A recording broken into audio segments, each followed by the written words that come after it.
ዛሬ ሁሉም ሰው ላይ ተጽዕኖ ስላለው ወሳኝ ጉዳይ ነው የምንመለከተው። ይህ ጉዳይ ትልቁ የስኬት ጠላት ተደርጎ ይቆጠራል። ስኬትን አብዝታችሁ የምትፈልጉ ከሆነ የግድ ይህን ቪዲዮ በሚገባ ማየት ይኖርባችኋል። ዋነኛውን የስኬት ጠላት ከማየታችን በፊት እስኪ ስኬት ራሱ ምንድነው የሚለውን እናንሳ። ስኬት እንደየሰው የተለያየ ትርጉም የሚሰጠው ጉዳይ ነው። ለአንዳንዶች ስኬት ማለት ጥሩ ገቢ ማግኘትና ሀብታም መሆን ሊሆን ይችላል። ለሌሎች ደግሞ ደስተኛ መሆን ነው ስኬት። የሥራ ህይወትን ማሳካት፣ የረጅም ጊዜ ህልም ላይ መድረስም ሊሆን ይችላል። ምንም ይሁን ምን የፈለግነውን ትርጉም ብንሰጠውም ኢላማ አድርገን ያስቀመጥነውን ነገር በሚገባ ማወቅ የስኬት የመጀመሪያው ምዕራፍ ተደርጎ ይቆጠራል። የስኬት ትልቁ ጠላት ፍራቻ ነው። ፍርሃት በብዙ መንገድ ሊመጣ ይችላል። መውደቅን መፍራት ወይም ደግሞ አይሆንም መባልን መፍራት፣ የሆነ የማናቀውን ነገር መፍራት፣ እንዲሁም ደግሞ ራሱ ስኬትን መፍራት ሊሆን ይችላል። ታዲያ የፍርሃት የሚሉት ነቀርሳ ውሳኔዎችን እንዳንወስንና ወደ ተግባር እንዳንገባ እጅና እግራችንን አሳስሮ ያስቀረናል። ባለንበት የምቾት ሰገነት የተሻለ ነገር ሳንፈልግ እንድንጠፋ ያደርገናል። እስኪ መውደቅን መፍራት ከሚለው ሐሳብ እንጀምር። የዚህ ፍርሃት ክፋቱ ከመሞከር ራሱ ሊያስቀረን ይችላል። መሳሳትን አብዝተን እንድንፈራና ምንም አይነት እንቅስቃሴን እንዳናደርግ እንቅፋት ይሆንብናል። እዚህ ጋር ማስተዋል ያለብን ዋነኛው ነገር ውድቀት የስኬት ተቃራኒ ሳይሆን የስኬት አንዱ አካል መሆኑን ነው። ሁሉም ስኬታማ ሰዎች በብዙ አጋጣሚ ወድቀው ያውቃሉ። ነገር ግን ውድቀታቸውን መማሪያ አድርገውት የትላንት ስህተታቸውን ባለመድገም ተጉዘው ነው አሁን ካሉበት የስኬት ሰገነት ላይ የቆሙት። ቀጣዩ ደግሞ አይሆንም መባልን መፍራት ነው። ይህ ነገር በተለይም ደግሞ በሌሎች ተቀባይነት ለማግኘት ስንፈልግና ሰዎች ለስራችን ይሁንታ እንዲሰጡን ስንጠብቅ በተደጋጋሚ የሚያጋጥመን ነገር ነው። የሥራ ቃለ መጠይቅ ሊሆን ይችላል፣ የሆነ ፕሮፖዛል አቅርበን ሊሆን ይችላል፣ ወይም ደግሞ የምንወደውን ሰው ራት እንድንበላ መጠየቅም ሊሆን ይችላል። እምቢ መባልን መፍራታችን ሰውነታችንን ይወርሷል። ነገር ግን አይሆንም መባል የህይወት አንዱ አካል እንደሆነ መረዳት ያስፈልጋል። አይሆንም መባልን በተለማመድነውና ወደ ራሳችን ባስገባነው ቁጥር ነገሮችን መቋቋም እንጀምራለን። ቀጣዩ ደግሞ የማናቀውን ነገር መፍራት ነው። እዚህ ጋር በእርግጠኝነት መናገር የሚቻለው የማናቀውን ነገር መፍራት የብዙዎቻችን ችግር ነው። አዲስ ስራ መጀመር፣ ወደ አዲስ ከተማ መሄድ፣ ወይም ደግሞ አዲስ ሐሳብን ይፋ ማድረግም ሊሆን ይችላል። የፍርሃታችን ዋነኛ ምንጩ ከምናደርገው ነገር የምንጠብቀውን ለይተን አለማወቃችን ነው። ነገር ግን ቀስ እያልን ስንላመደው በዛ ውስጥ አብዝተን እናድጋለን፣ እድሎችንም በአግባቡ እንጠቀማለን። ቀጣዩና ዋነኛው ደግሞ ራሱ ስኬትን መፍራት የሚለው ሐሳብ ነው። ምናልባትም ስንሰማው ግራ ሊሆን ቢችልም ብዙ ሰዎች ስኬት ይዞ የሚመጣውን ኃላፊነትና ለውጥን መሸከም ፈርተው ስኬታማ መሆንን ራሱ ይፈሩታል። ስኬታቸው ብልሽት ቢያጋጥመው መጠገኑን ይፈሩታል።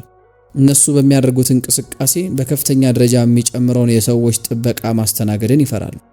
ወይም ደግሞ አሁን ያሉበትንም የህይወት ዝንባሌ ማጣት ይፈራሉ። ይህንን ፍራቻ በሚገባ እናስተውለውና ሲጀመር ለምንድነው ስኬታማ መሆን የፈለግኩት ብለን ራሳችንን እንጠይቀው። እዚህ ጋር ወሳኙ ነገር እነዚህን ፍርሃቶች እንዴት ላስወግዳቸው የሚለው ሐሳብ ነው። የመጀመሪያው ስቴፕ ግንዛቤ ይኑረን የሚል ነው። የምንፈራውን ነገር በትክክል ምን እንደሆነ እንለይ እናም እንረዳው። በሚገባ ካወቅነው በኋላ ደግሞ ፍርሃቱ እንዳለ እንቀበለው። መፍራት ተፈጥሮ የሆነ ነገር እንደሆነ እንረዳ። ሁሉም ሰው በሆነ መጠንና አይነት የሆነ ነገርን ይፈራል። ቀጣዩ ደግሞ ከመፍራት አልፈን እርምጃ እንውሰድ። ከትንሹ እንጀምር። በየጊዜ አንዳንድ ነገሮችን እየተለማመድን እንቆይ። በዚህ ውስጥ በራስ መተማመናችን ከፍ እያለ የፍርሃት መጠናችን ደግሞ እየቀነሰ ይመጣል። አስታውሱ፣ እርምጃ ወይም ተግባር የፍርሃት ፍቱን መድኃኒት ነው። ሌላኛው ወሳኝ ነገር ደግሞ የመቋቋም አቅምን ማሳደግ ነው። ይህ አቅም አንዳንድ ነገሮች ባሰብናቸው መንገድ ሳይሄዱ ሲቀሩ ከሚፈጠሩ መንሸራተቶች አገግመን ዳግም የምንቆምበት አቅም ነው። ውድቀት ወይም አይሆንም መባል ሲያጋጥመን ተስፋ አንቁረጥ። ይልቁንም እንማርበትና ወደፊት እንቀጥልበት። የመቋቋም አቅማችን ከፍ ካለ ፍርሃተኛ ላይ ያለው አቅም እያነሰ ይመጣል። አዎንታዊ አስተሳሰብን መያዝ ደግሞ ሌላኛው ወሳኝ ነገር ነው። ዙሪያችንን በአዎንታዊ ነገሮች እንክበብ። ለመጥፎ ነገርና ለመጥፎ ስሜት ቦታ አንስጥ። የሚያነሳሱንን መጽሐፍት እናንብብ። አነቃቂ ንግግሮችን እናድምጥ። ከሚደግፉን ከሚያግዙን ሰዎች ጋር ብቻ ጊዜ እናሳልፍ። አዎንታዊ ስሜት ያለበት ቦታ መዋል በነገሮች ላይ ትኩረት እንድናደርግና ወደ ህልማችን እንድንጠጋ ያደርገናል። እውነተኛና የሚሳኩ ህልሞቻችንን እንዘርዝራቸው። ለእያንዳንዱ ህልም ደግሞ የራሱ ደረጃዎችን እናውጣለት። ከዛም እያንዳንዱን ምዕራፍ በሚገባ እንወጣው። ይህም ደግሞ ወደ ስኬት የምናደርገውን ጉዞ የተደላደለ መሳካት የሚችል ያደርጓል። እያንዳንዱን ስኬት ትንሽም ቢሆን ትልቅ እናክብረው። ምናብ ደግሞ ሌላኛው ወሳኝ ነገር ነው። ስኬታችንን በምናባችን እንሳለው። ራሳችንን ህልማችንን አሳክተን በደስታ ባህር ውስጥ ስንዋኝ እንሳለው። ይሄ ደግሞ በትኩረት እንድንንቀሳቀስና እንድንነሳሳ ያግዘናል። ርህራሄን እንለማመድ። ለራሳችን መልካም ሰው እንሁን። ነገሮች ባሰብነው መንገድ ካልተጓዙ ራሳችንን ክፉኛ እናስጨንቀው። ሁሉም ሰው ስህተት እንደሚሰራ፣ ወደ ኋላ መንሸራተት እንደሚያጋጥመው እንመን።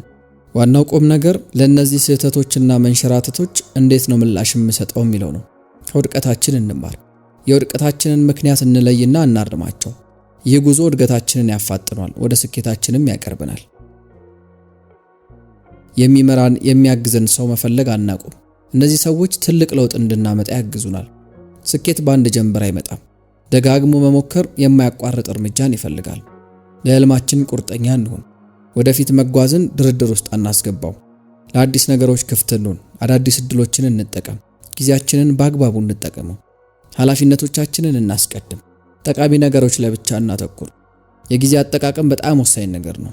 በአግባቡ ካልተጠቀምነው ስኬታችን ላይ ከፍተኛ ተጽዕኖ አለው። መጀመሪያ ወሳኝ የሆኑ ተግባራትን በመለየት እንጀምር። እነዚህ ነገሮች ግባችን ላይ የሚኖራቸው አስተዋጽኦ ብዙ ነው። ትልልቅ ጎሎቻችንን ወደ ትንንሽ ሊተገበሩ ወደሚችሉ ጎሎች እንለውጣቸው። ለእያንዳንዱ ነገር ደግሞ ቀነ ገደብ እናስቀምጥለት። ይህ አካሄድ ትልልቅ የሚባሉ ፕሮጀክቶችን ሳይቀር ቀላል ያደርጋቸዋል። ቅድሚያ የምንሰጣቸውን ነገሮች በደረጃ እናስቀምጥ። ለምሳሌ ኤሰናወር ማትሪክስ የተሰኘውን መንገድ በመጠቀም ደረጃ እናውጣላቸው። በዚህም ቴክኒክ መሰረት አስቸኳይና ጠቃሚ፣ ጠቃሚ ግን የማያስቸኩል፣ አስቸኳይ ግን ደግሞ ያን ያክል አስፈላጊ ያልሆነ፣ አስቸኳይ ያልሆነም አስፈላጊ ያልሆነም ብለን እንከፋፍላቸው። በመጀመሪያ የመጀመሪያውን፣ ቀጥሎ ደግሞ ሁለተኛውን ተግባር እንተግብር። ይሆናልና ግምትን እናስወግድ። የሚሳኩ የተለዩ ተግባራትን ይዘን እንንቀሳቀስ። ስናሳካቸው ደግሞ ራሳችንን እንሸልም። ስራችንን በትጋትና በጤናማ አካሄድ እንስራ። ለምሳሌ ያክል ደግሞ የፖሞዶሮ ቴክኒክን እንጠቀም። 25 ደቂቃ እንስራ፣ 5 ደቂቃ እንረፍ እንደማለት ነው። ይህም ደግሞ አእምሮአችን ሁሌም ፍሬሽ እንዲሆን ያግዟል። ጤናችንን በሚገባ እንጠብቅ። ጤናማ ሰውነትና ጤናማ አእምሮ ስኬታማ ለመሆን እጅግ ወሳኝ ነገሮች ናቸው። ጤናማ አመጋገብ ይኑረን። ስፖርታዊ እንቅስቃሴዎችን እንስራ። በቂ ረፍት እናድርግ። ሂደታችንን በሚገባ እንገምግመው። መሻሻል ያለባቸው ነገሮችን እናርም። የሆነ ነገር እየሰራልን ካልሆነ ለመቀየር ክፍት እንሁን። ይህ አካሄድ ጥንካሬያችንን እንድንረዳና መሻሻል ያለባቸው ቦታዎችን እንድንለይ ያደርገናል።